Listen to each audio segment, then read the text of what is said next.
Assalamualaikum warahmatullahi wabarakatuh. Semangat pagi abang-abang, kakak, dan teman-teman semua. Mudah-mudahan pagi hari ini kita semua selalu dalam ridha Allah Subhanahu wa ta'ala.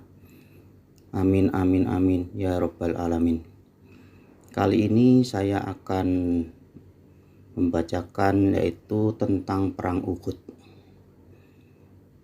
Perang Uhud adalah salah satu peristiwa paling signifikan dalam sejarah Islam yang terjadi pada awal periode kenabian. Peristiwa ini memiliki dampak mendalam dari banyak pelajaran yang dapat dipetik oleh umat Islam hingga saat ini. Berikut kisah Perang Uhud yang merupakan peristiwa penting dalam sejarah Islam. Dikutip dari buku Perang Uhud, Sabtu 15 Syawal 3 Hijriah atau Januari 625 Masehi, karya Muhammad Ridho.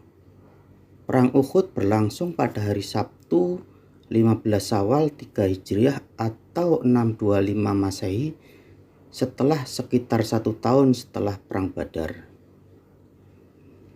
Pada saat itu Makkah adalah pusat konflik antara umat Islam dan kaum musyrikin Quraisy yang memusuhi Islam.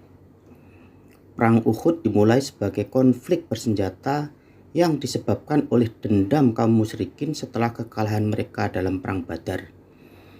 Sasaran utama dari kaum Quraisy adalah Hamzah bin Abdul Muththalib.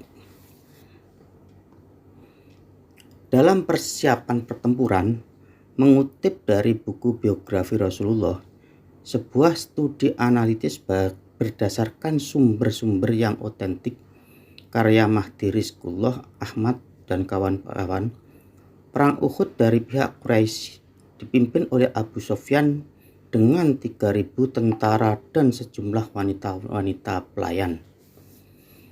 Sementara 1.000 pasukan muslimin terdiri dari gabungan orang Mekah dan Madinah.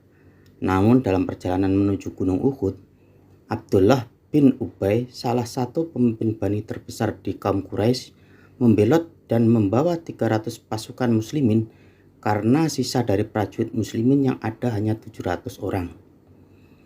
Rasulullah SAW bermimpi mengenai apa yang akan terjadi dalam perang Uhud nanti dan menyampaikan mimpinya kepada para sahabat. Aku bermimpi menggerakkan pedangku, tapi tiba-tiba bagian depannya patah. Maka itulah yang akan terjadi pada kaum muslimin pada perang Uhud nanti. Kemudian aku menggerakkan kembali, lalu pedangku itu kembali sempurna seperti semula. Maka itulah yang akan dikaruniakan Allah kepada kaum muslimin pada saat penaklukan kota Makkah. Dan pada hari berkumpulnya orang-orang yang beriman. Aku juga melihat seekor sapi. Demi Allah, sapi itu adalah keadaan sangat bagus. Maka sapi itu adalah kaum muslimin pada waktu perang Uhud. Rasulullah SAW menafsirkan mimpinya sebagai kekalahan dan banyaknya korban dari para sahabatnya. Kemudian Rasulullah SAW mengadakan musyawarah dengan para sahabatnya untuk mengevaluasi strategi yang akan mereka pakai. Perang Uhud dipimpin langsung oleh Rasulullah SAW. Ketika pertempuran berlangsung, dikutip dari buku 60 orang besar di sekitar Rasulullah, karya Khalis Muhammad Khalid, peperangan pun dimulai. Di medan perang, Hamzah dan kaum muslimin terus menghantam kaum Quraisy itu hingga semakin dekat dengan kemenangan yang besar. Namun pasukan berkuda Quraisy datang dari arah belakang saat mereka lalai. Meskipun kaum muslimin telah kembali menyatukan barisan, tetapi kekuatan mereka kalah dengan kekuatan kaum Quraisy.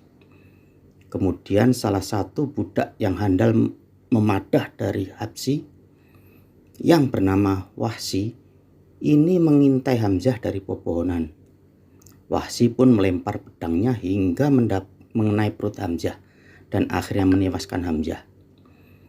Masih mengutip dari sumber buku yang sama, kaum muslimin berusaha untuk mempertahankan posisi dan melindungi Nabi Muhammad SAW dengan sekeras mungkin hingga mengakibatkan banyak korban jiwa berjatuhan, termasuk sahabat dan keluarga Nabi.